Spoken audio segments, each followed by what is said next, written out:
नमस्कार दोस्तों, मैं दीपांशु आप सभी का अपने चैनल शॉर्टकट्स वेब पे स्वागत करते हैं। इतिहास के संग्रह को सीरीज को आगे बढ़ाते हुए आज हम इतिहास के एक नया टॉपिक बौद्ध धर्म के बारे में हम अध्ययन करेंगे। यदि आप इस चैनल पे न्यू हैं तो आप जो है पहले 5 से 6 मिनट वीडियो को देखिए, लेक्चर को देखिए, उनके बाद डिसाइड कीजिए कि वीडियो में क्या कमी है। बेझिझक यदि वीडियो में आपको कुछ कमी लगता है तो आप कमेंट बॉक्स में आप कमेंट कर सकते हैं कि कहाँ कमी है और कहाँ हमें सुधार ला सकता है। तो हम ज़रूर आपके बात को हम अमल करेंगे और नेक्स्ट वीडियो में जो है, नेक्स्ट लेक्चर में जो है, हम उस चीज़ को, हम उस कमियों को पूरा करने, कमी को दूर करने में हम प्रयास करेंगे। ठीक, तो आज का जो वीडियो है वो इतिहास का ही बौद्ध धर्म है। इस टॉपिक के बारे में हम जानेंगे। बौद्ध धर्म का 2 वीडियो आएगा, पहला आज और नेक्स्ट वीडियो कल जो है हम अपलोड करेंगे या कभी नेक्स्ट वीडियो अपलोड करेंगे। उनके बाद जो है बौद्ध धर्म से विभिन्न एग्ज़ामों में पूछे गए प्रश्न को हम करवाएंगे एमसीक्यू के माध्यम से, ताकि आपका समझ थोड़ा सा विकसित हो सके और आप मूल्यांकन कर सकें कि आप सही में इस टॉपिक में, यदि आप मेरे लेक्चर को देखें तो आप किसी भी प्रकाशन का, किसी भी बुक से आप सॉल्व कीजिए तो 100% आपको सॉल्व होगा। तो बात करते हैं आज बौद्ध धर्म का। तो हम इससे पहले चर्चा किए थे कि उत्तर वैदिक काल मतलब 6वीं सदी में, ठीक है, 6ठी सदी ईसा पूर्व में, कि उत्तर वैदिक काल में जो है धार्मिक अनुष्ठानों जैसे कर्मकांडों और यज्ञों में जो है काफ़ी वृद्धि हुआ और इनमें जो है काफ़ी अधिक अंधविश्वास फैल गया था, जादू टोना इस तरह से, और लोग जो थे वो लगातार इसी से क्या हो परेशान हो रहे थे, क्योंकि कुछ बुद्धिजीवी वर्ग के लोग जो थे वो दलित शोषित वर्ग को जो है काफ़ी प्रताड़ना करते थे, ठीक है ना, और यज्ञों में जो है उनसे काफ़ी धन ऐठता था। तो लोग जो है इस धर्म से जो है काफ़ी क्या हुए परेशान हो गए, ठीक है ना। तो लोगों को एक ऐसे धर्म की आवश्यकता थी जो इनके जीवन में एक नया ऊर्जा भर सके, ठीक है ना, क्योंकि ये भागवत पहले जो धर्म था वो धर्म से काफ़ी क्या थे, परेशान थे। तो इसी दरमियान, इसी दौर में जो है एक नए धर्म का उद्भव हुआ जिसे हम बौद्ध धर्म कहते हैं। और बौद्ध धर्म का जो संस्थापक है वो कौन था? गौतम बुद्ध। तो हम जो है इस वीडियो में बौद्ध धर्म के ही बारे में पढ़ेंगे। तो बौद्ध धर्म का जो संस्थापक था कौन था? गौतम बुद्ध था। तो हम परिचय के बारे में जानेंगे, गौतम बुद्ध का परिचय। तो गौतम बुद्ध का जन्म जो है कहाँ हुआ था? कपिलवस्तु। कहाँ पे? कपिलवस्तु, जो कि कपिलवस्तु के लुम्बिनी वन में हुआ था और ये वर्तमान में कहाँ है? नेपाल में। तो गौतम बुद्ध का जन्म 563 ईस्वी में ईसा पूर्व में हुआ था, ठीक। तो इनका बचपन का नाम जो था वो क्या था? सिद्धार्थ था, ठीक है ना। और इनके पिता सुधोधन जो थे वो शाकगण के मुखिया थे, ठीक है ना, वो मुखिया थे, राजा थे। और इनकी माता जो है माया देवी, क्या नाम था? माया देवी, जिसे कई ग्रंथों में महामाया भी लिखा गया है, कहा गया है। तो माया देवी या महामाया दोनों एक ही हैं। और ये जो थे ये कोलिय वंश, इनाम पूछा जाता है कि गौतम बुद्ध की माता जो है वो किस वंश से संबंधित थी? तो किससे था? कोलिय वंश से। किससे? कोलिय वंश से संबंधित थी, ठीक है ना। लेकिन क्या हुआ, दुर्भाग्य से जब गौतम बुद्ध का जन्म हुआ तो इनके 7वें दिन इनकी माता माया देवी या महामाया का मृत्यु हो गया और इनका लालन पोषण जो है इनकी मौसी, जिनसे उनका पिताजी विवाह किए थे पुनः, मतलब कहने का अर्थ हुआ सौतेली माता या मौसी कौन थी? प्रजापति गौतमी थी, ठीक है ना। और इन्होंने अपने पुत्र का जो है पालन पोषण किया, ठीक है ना। तो क्या हुआ कि जब इनका जन्म हुआ तो इनके पिताजी जो है एक क्या बोले, विद्वान से दिखाया और पूछा गया उनका हस्तरेखा के बारे में। तो वो क्या बोले कि ये तो या तो बहुत बड़ा सन्यासी बनेगा, नहीं तो ये महान सम्राट बनेगा। तो उसी दिन इसका पिता सुधोधन जो थे वो काफ़ी चिंतित हो गए, ठीक है ना, कि मेरा बेटा जो है सन्यासी क्यों बनेगा। तो उन्हें जो है पूरा राज का जो है भोग विलास में पूरा तृप्त कर दिया, ताकि पुत्र का मन जो है किसी और चीज़ में वैराग उत्पन्न नहीं हो।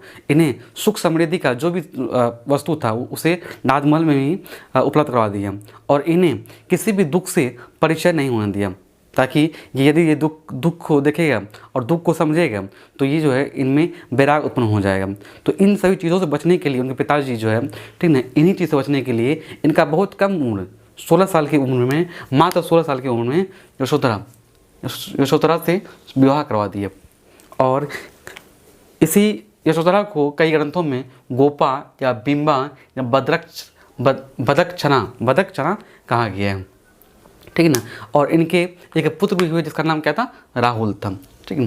इसे पिता जो है वो जानबूझ के विवाह करवाया था कम एज में, ताकि इसका मोह जो है, इसका मोह भंग नहीं हो, इसका ये मोह में उलझे रहे और इसका मोह भंग नहीं हो। यदि मोह भंग हो जाएगा तो ये जो है सन्यासी बन जाएगा, ठीक है ना। इसीलिए ठीक क्या हुआ कि एक दिन क्या हुआ, वो कपिल वस्तु की सैर पर निकला। इनका सारथी था चैना और घोड़ा जो जिससे रथ से उजाड़ा था उसका घोड़ा कौन था, कथक, घोड़ा का नाम था कथक।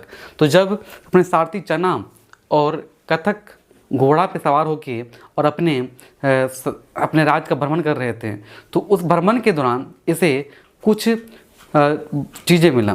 जैसे मतलब 4 दृश्य देखा। क्या देखा, तो कौन से 4 दृश्य देखा, पहला क्या देखा, वृद्ध व्यक्ति, बीमार व्यक्ति, शव और सन्यासी। वृद्ध व्यक्ति, तो अपने ये सारथी से पूछा कि वृद्ध व्यक्ति जो है क्यों परेशान है, तो बोले कि हर एक आदमी जो है वो उन आदमी को जो है इस अवस्था में आना ही आना है और इन अवस्था में जो है आदमी को बहुत ही कष्ट होता है। साथ ही जब अगला आगे कुछ दूर आगे बढ़ा तो वो देखा कि बीमार व्यक्ति, क्या बोले कि बीमार व्यक्ति, ठीक है ना। बीमार व्यक्ति से फिर सारथी से पूछा कि ये बीमार क्यों, तो बोला कि हर एक आदमी जो है किसी न किसी रोग से जरूर ग्रसित होते हैं और यही क्या है, सुख दुख का फैसला है, ठीक है ना। यदि रोग से ग्रसित होते हैं तो उससे दुख काफ़ी होता है। आगे देखा तो सब देखा, तो सब को जब देखा कि सब जो है जल रहा था, ठीक है, उनसे पूछा तो उनके जो क्या बोलते हैं संबंधित थे वो काफ़ी रो रहे थे। क्या बोला कि ये क्यों रो रहे हैं, तो बोला कि इनसे क्या था, संबंधित था और इससे लाड़ प्यार बहुत करते थे। तो यहाँ क्या मोह दिखा। लेकिन जब अंतिम थोड़ा सा आगे देखा तो क्या था, सन्यासी था और सन्यासी जो था वो बहुत ही प्रसन्न थे, बहुत ही खुश थे। तो वो सोचे कि जब हम 3 चीज़ को देखें, वृद्ध व्यक्ति, बीमार व्यक्ति और सब को, ये तीनों क्या थे, ये मोह माया में उलझे हुए थे। एक तो स्वास्थ्य के लिए और एक जो अवस्था के लिए कि बीमार व्यक्ति जो है स्वास्थ्य अच्छा हो जाए, और जो वृद्धा व्यक्ति था वो सोचते थे कि हम वृद्धा कैसे हो गए, मतलब वृद्ध कैसे हो गए, ठीक है ना, हमें यंग होना चाहिए। लेकिन सन्यासी जो था वो सबसे अधिक प्रसन्न थे। तो यहीं से उसके मन में जो है एक वैराग्य उत्पन्न हो गया और सन्यासी बनने का वो मन ठान लिया। और मात्र 29 वर्ष में जो है सांसारिक समस्याओं से व्यथित होकर, उससे दूर होकर जो है उन्होंने गृह त्याग किया। और इन्हीं गृह त्याग को क्या बोलते हैं, महाभिनिष्क्रमण बोलता है, ठीक है ना। तो गौतम बुद्ध का जो गृह त्याग था उसे हम क्या कहते हैं, तो बौद्ध ग्रंथों में गौतम बुद्ध के गृह त्याग को ही क्या महाभिनिष्क्रमण कहा गया। जब ये घर से निकले, सांसारिक मोह मायाओं से दूर होकर जब ये घर से बाहर निकले तो इन्हें रास्ता में जो है जब ये जा रहे थे तो वैशाली में जो है अलार कलाम एक संत थे, महान विद्वान थे, धर्माचार्य थे, जो सांख्य दर्शन का काफ़ी प्रख्यात थे। तो गौतम बुद्ध जो है इन्हीं अलार कलाम से जो है सांख्य दर्शन का अलार कलाम से जो है सांख्य दर्शन का वो शिक्षा प्राप्त किया। जब इनसे आगे बढ़ा, जब इनसे क्या हुआ, सांख्य दर्शन से वो शिक्षा ग्रहण किया। जब वैशाली से आगे राजगिरी गया और राजगिरी में जो है एक रुद्रक रामपुत्र का एक विद्वान थे, धर्माचार्य थे, जो जिनसे वो योग दर्शन का शिक्षा प्राप्त किया। और इनसे आगे जब बोध गया तो ध्यान से देखिएगा, पहले कहाँ वैशाली गया, वैशाली में जो है अलार कलाम से जो है सांख्य दर्शन का शिक्षा प्राप्त किया। उनके बाद राजगिरी गया और वहाँ जो है रुद्रक रामपुत्र से योग दर्शन का वो शिक्षा ग्रहण किया। उनके बाद जब उरुवेला, वर्तमान में बोध गया, क्या नाम था, बोध गया, जब बोध गया तो वहाँ उसे 5 साधक मिले और इन्हीं 5 साधक के संगति में आके उन्होंने 6 वर्ष जो है बिना अन्न जल का तपस्या किया।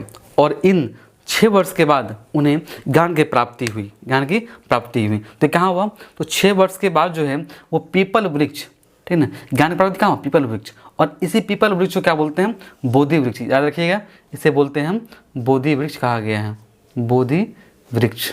किसको, पीपल वृक्ष को। क्वेश्चन पर आता है कि पीपल वृक्ष या बोधि वृक्ष किस पेड़ को कहा जाता है, पीपल वृक्ष को। और फल्गु नदी, कहाँ पे, फल्गु नदी के समीप जो है इनके ज्ञान की प्राप्ति हुई, ठीक है। और कब, तो बैसाख के पूर्णिमा के दिन, किसमें, पूर्णिमा के दिन। याद रखिएगा कि गौतम बुद्ध का जो जन्म है वो भी बैसाख के पूर्णिमा में ही हुआ, ज्ञान की प्राप्ति वो भी बैसाख के पूर्णिमा के दिन ही हुआ, और मृत्यु जो है वो भी बैसाख के पूर्णिमा के दिन ही हुआ था। इसीलिए बौद्ध धर्म के मानने वाले, बौद्ध धर्म के अनुयायी जो है बैसाखी पूर्णिमा नाम का एक त्यौहार मनाते हैं, जो काफ़ी धूमधाम से मनाते हैं, ठीक है ना, बैसाखी पूर्णिमा। और जब ज्ञान की प्राप्ति हुआ तो इसे क्या, इसे कहा गया बुद्ध, इसे कहा गया, कौन कहा गया, बुद्ध, ठीक है ना। और जिस जगह पे बुद्ध को ज्ञान प्राप्ति हुआ उसी जगह को बोलते हैं बोध गया, क्या बोला गया, बोध गया कहा गया। तो आगे देखते हैं, कुछ देखते हैं कि गौतम बुद्ध का अलग अलग नाम है। जैसे पहले क्या नाम था, सिद्धार्थ नाम था, फिर क्या हुआ, गौतम बुद्ध, मतलब कि मौसी के नाम जो क्या था, प्रजापति गौतमी, उसी के नाम पे गौतम बुद्ध हो गया, ठीक है ना। और इसे जो है एक अन्य नाम है तथागत, क्या नाम था, तथागत, जिसका अर्थ होता है सत्य है ज्ञान, जिसका, जिसके द्वारा दिया गया ज्ञान क्या हो, सत्य होता है, ठीक है ना, उसे तथागत कहा गया। इनका एक और नाम है शाक्य मुनि, क्या नाम है, शाक्य मुनि, ठीक है ना। और शाक्य मुनि कहा गया है कि गौतम बुद्ध का अंतिम जन्म जो है शाक्य मुनि के रूप में ही हुआ, ठीक है ना। तो ये था शाक्य मुनि। और इसे एशिया का ज्योतिपुंज मतलब लाइट ऑफ एशिया भी कहा गया है। साथ ही इसे एक बराबर एग्जाम में, जैसे छत्तीसगढ़ PCS एग्जाम में पूछा गया है क्वेश्चन कि प्रच्छन्न बोध किससे संबंधित है, प्रच्छन्न बोध जो है किसका नाम है। तो प्रच्छन्न बोध भी क्या है, गौतम बुद्ध का ही नाम है। और ये नाम जो है शंकराचार्य, कौन दिया था, शंकराचार्य ने दिया था। ये भी बहुत ही वेरी वेरी इंपॉर्टेंट है, ठीक है ना। और एक नाम है मैत्रेय, गौतम बुद्ध का एक अन्य नाम क्या है, मैत्रेय। और मैत्रेय के बारे में कहा गया है कि गौतम बुद्ध जब संसार जो है, ठीक है ना, संसार में जब कुरीतियाँ, कर्मकांड आदि लोग जब इस चीज़ से बहुत ही शोषित होंगे, तब जो है गौतम बुद्ध जो है एक अगला जन्म मैत्रेय, क्या नाम है, मैत्रेय के रूप में जन्म लेगा, ठीक है ना। तो ये जो नाम है ये आगे अवतरित होगा, आने वाले समय में अवतरित होने वाला है मैत्रेय, ठीक ना। जब गौतम बुद्ध को ज्ञान की प्राप्ति हुई तो उन ज्ञान का प्रथम बार उपदेश कहाँ दिया था, ऋषिपत्नम, जैसे सारनाथ कहा गया, और वर्तमान कहाँ है, वाराणसी, मतलब यूपी में है। और किस वृक्ष पे, तो मृगदा वन में, किस मृगदा वन में, क्या देखिएगा, ज्ञान की प्राप्ति कहाँ हुआ था, पीपल वृक्ष, ठीक है ना। और पहली बार उपदेश कहाँ दिया था, तो मृगदा वन में प्रथम बार उपदेश दिया था। और इन्होंने अपने जो उपदेश है खासकर पाली भाषा में दिया, या पुस्तक नाम में, कि गौतम बुद्ध का जो उपदेश देने का माध्यम था वो क्या था, तो वो पाली भाषा था। और जब ये प्रथम उपदेश दिया तो इसे क्या बोलते हैं, धर्म चक्र प्रवर्तन कहा गया, ठीक। चलिए, और ये उपदेश जो है, इनका उपदेश किससे संबंधित था, तो गौतम बुद्ध का उपदेश जो था वो आचरण की शुद्धता और पवित्रता से संबंधित था। ये जो भी इसका उपदेश था वो अपने आचरण को किस तरह सुधार करें, अपने आचरण को जो है सही मार्ग पे किस तरह से व्यवस्थित करें, इसी संबंधित था। इन्होंने पहली बार उपदेश जो है वो 5 ब्राह्मण सन्यासी को दिया था, 5 ब्राह्मण सन्यासी को दिया था पहली बार उपदेश, ठीक है ना।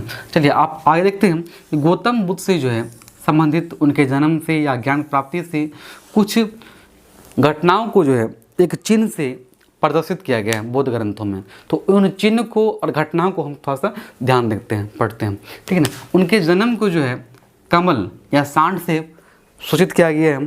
कहा गया है कि जब गौतम बुद्ध का जन्म हुआ था तो कमल का फूल अपने आप जो है ना, मतलब फैल गया था, ठीक ना। तो इसीलिए इसका क्या है, प्रतीक कमल है। उसी तरह गिरि त्याग, चूँकि हम जानते हैं कि जब गिरि त्याग कब क्या था, तो जब वो कपिल वस्तु की सैर कर रहे थे घोड़ा के मतलब घोड़ा की सवारी करके, तब तो उसी के लिए कहा गया है गिरि त्याग किससे किया, घोड़ा से किया।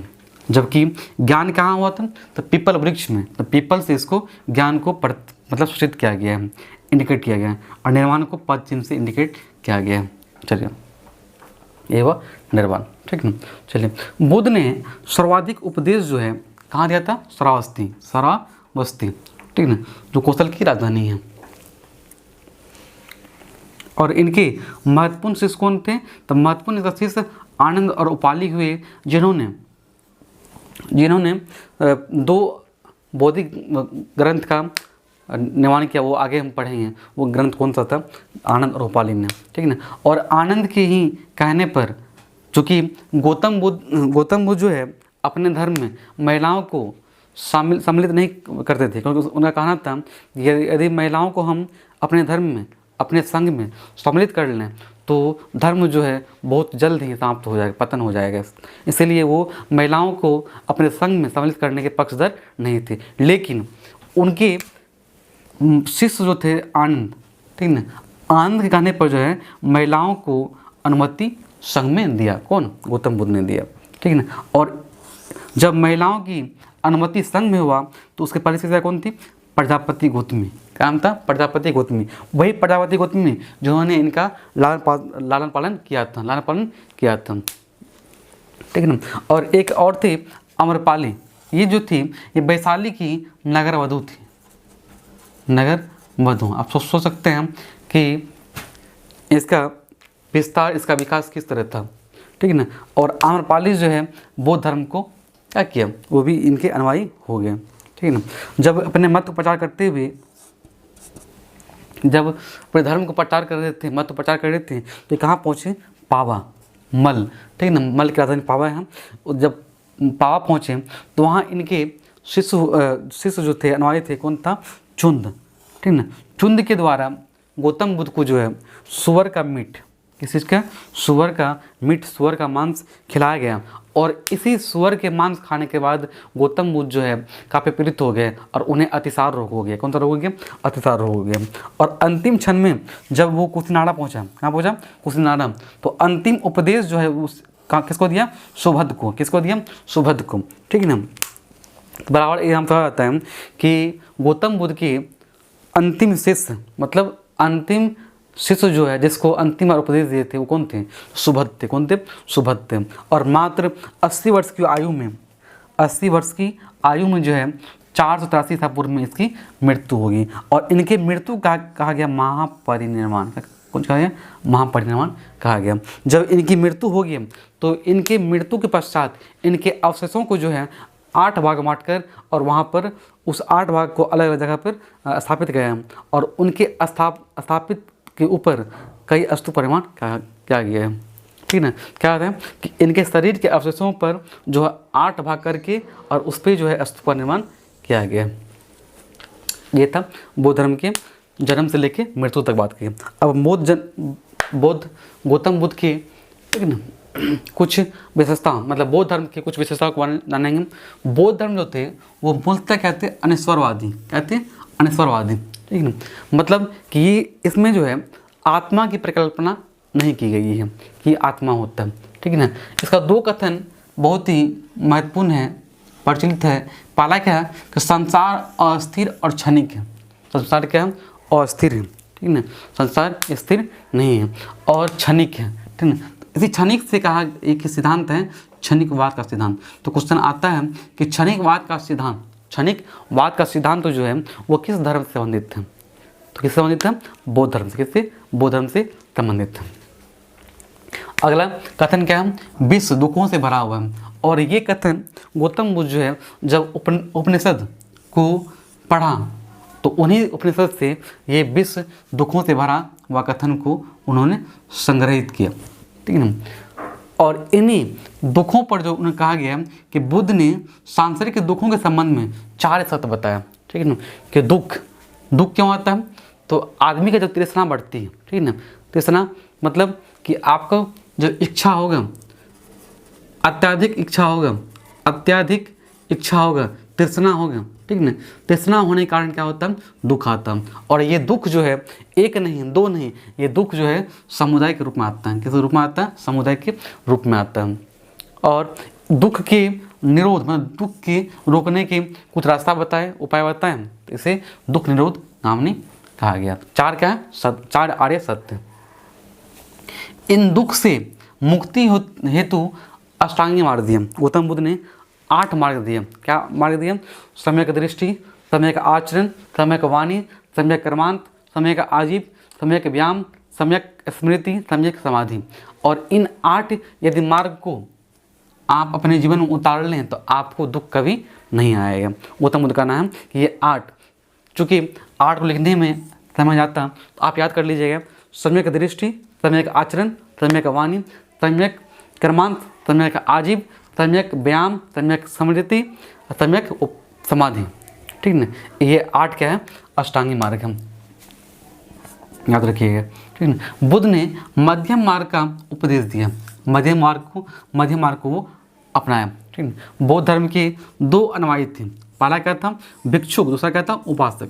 भिक्षुक क्या होता, तो भिक्षुक जो है मतलब कि ऐसे व्यक्ति जो गृह त्याग कर देता था, गृह त्याग करके बाकी जगह भ्रमण करके भिक्षुक के रूप में बौद्ध धर्म का प्रचार प्रसार करना, उसे बोलते थे भिक्षुक। और दूसरा क्या था, उपासक, जो गृहस्थ जीवन को व्यतीत करते हुए, गृहस्थ जीवन मतलब जीवन अपनाते हुए और बौद्ध धर्म प्रचार करते थे, उसे बोला गया उपासक। एक है उपसंपदा। ये टर्म क्या होता है, उपसंपदा, जब कोई व्यक्ति बौद्ध धर्म के संघ में सम्मिलित होते थे तो उससे कहा गया उपसंपदा। और इनका न्यूनतम आयु था 15 वर्ष। यदि आप 15 वर्ष के ऊपर हो गए हैं तो आप जो है बौद्ध धर्म के संघ में शामिल हो सकते हैं, तो इसे कहा गया उपसंपदा कहा गया। 2-3 टर्म याद रखिए। तो चैत्य क्या होता है, तो चैत्य हम बताएं कि जब गौतम बुद्ध का मृत्यु हुआ और उनके अवशेष को 8 अलग अलग जगह पर स्थापित किया और उनके ऊपर जब स्तूप का निर्माण किया गया, ठीक है ना, मंदिर का निर्माण किया गया, तो उसे बोला गया चैत्य। कौन थी, चीता, ठीक है, चीता, चैत्य मतलब चीता, ठीक है, चैत्य होता है। चैत्य या स्तूप दोनों एक ही है, ठीक है। निर्माण मतलब तृष्णा से जो छिन्न हो गए हैं, ठीक ना, जिसे तृष्णा है आइए नहीं, मतलब कि जिसे जीवन मरण से कोई संबंधित नहीं है, ठीक है ना, उसे कहा गया निर्माण कहा गया। और बिहार जो है बौद्ध भिक्षुओं के लिए, बौद्ध भिक्षु जिस स्थल पर स्थिर मतलब वहाँ निवास करते थे तो उसे कहा गया बिहार कहा गया, बिहार या मठ कहा गया, बिहार या मठ कहा गया। तो ये हो गया। चलिए, बौद्ध धर्म के त्रिरत्न है, बुद्ध, धम्म एवं संघ। जिस तरह कहा गया है कि मेरे 2 अनमोल रत्न, उसी तरह बौद्ध धर्म के 3 क्या है रत्न, क्या है, बुद्ध, धम्म एवं संघ। बौद्धित्व, ठीक ना, बौद्धित्व का प्रसार, धर्म का प्रसार और संघ बनाए। और संघ में जो है बुद्ध धर्म के विकास के लिए, बुद्ध धर्म के विकास के लिए जो कार्य किया जाता है उसे संघ कहा गया।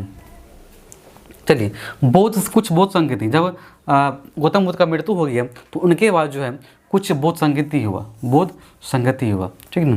जैसे तो प्रथम का वो 483 ईस्वी, हम ऐसे पढ़ते हैं, मैं थोड़ा सा चार्ट को जो है ऐसे पढ़िए, ठीक है ना। प्रथम, द्वितीय, तृतीय, चतुर्थम, ठीक है ना। ज़्यादा टाइम और इसलिए हम थोड़ा फास्ट पढ़ा रहे हैं, ठीक है। 400 कब हुआ, 483 में। और इनके 100 वर्ष बाद मतलब 383 ईस्वी में द्वितीय बौद्ध संगति हुआ। तृतीय क्या हुआ 247 ईसा पूर्व में हुआ। और चतुर्थ जो है अंतिम बौद्ध संगति ईसा के प्रथम शताब्दी मतलब 102-103 ईस्वी में हुआ होगा, ठीक है ना। और प्रथम बौद्ध संगति का स्थान क्या था, राजगिरी था। दूसरा कौन था, वैशाली। तीसरा पाटलिपुत्र। चौथा क्या था, कुंडलवन। यहाँ क्या देखते हैं कि ये 3 जगह जो है प्रथम, द्वितीय और तृतीय, ये तीनों जगह जो है कहाँ हुआ, बिहार में ही हुआ। कहाँ पे, बिहार में हुआ। जबकि अंतिम जो है चतुर्थ बौद्ध संगति वो कहाँ पे हुआ, जम्मू कश्मीर में, जम्मू कश्मीर हुआ। प्रथम का अध्यक्ष कौन थे, महाकश्यप। दूसरा का सवाकामी या शुभकामी। तीसरा का था मोगलीपुत्तिस। और चौथा का था वसुमित्र और अश्वघोष नाम का 2 अध्यक्ष थे, ठीक है ना। पहला बौद्ध संगति किस कौन थे शासक? अजातशत्रु। दूसरा कालाशोक, तीसरा अशोक और चौथा कनिष्क के शासनकाल में भूसंगीति हुआ। ठीक है, चार्ट को जो एक बार पढ़िए याद हो जाएगा। टाइम की कमी कारण हम वीडियो को ख़त्म कर रहे हैं यहीं पे, ठीक ना। चलिए तो आगे वीडियो हम फिर आगे नेक्स्ट लेक्चर जो आएगा उसमें हम कवर करेंगे इसके अगले पार्ट को। थैंक यू, धन्यवाद।